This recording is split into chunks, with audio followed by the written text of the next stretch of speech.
Il s'agit simplement d'une question de temps. On peut être bon sans Dieu un certain temps. Mais à partir du moment où ça prend une dimension historique, alors ça devient impossible. Il y a eu une illusion développée par le philosophe Emmanuel Kant que la société allemande était le modèle de la moralité. Effectivement, c'était le cas de son temps. Et il se disait que si la société allemande était arrivée à ce sommet de moralité, c'est grâce à son intelligence. Ce qu'on appelle la morale comme étant un commandement catégorique de la raison. Et on voit que finalement, après 2 siècles, il y a eu un échec total de cette société qui pourtant était la plus évoluée du point de vue philosophique dans le monde. Est-ce un des dangers qui menace l'Europe aujourd'hui, justement, de ne plus avoir de Dieu? D'avoir tué Dieu, comme elle dit.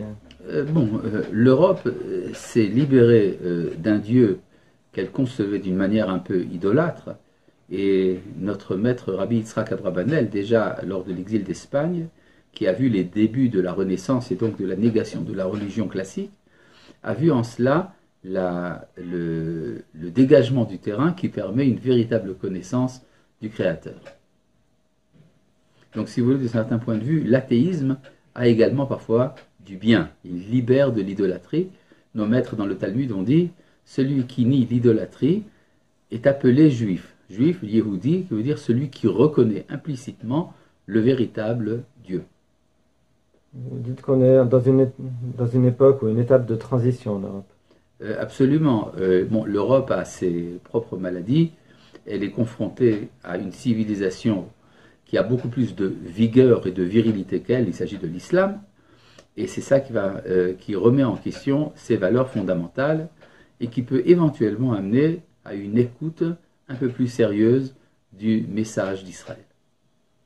On voit même qu'en France, nombre de personnes s'identifient avec l'islam, peut-être en recherche de Dieu. Oui, c'est une recherche, on pourrait dire, plus de vigueur.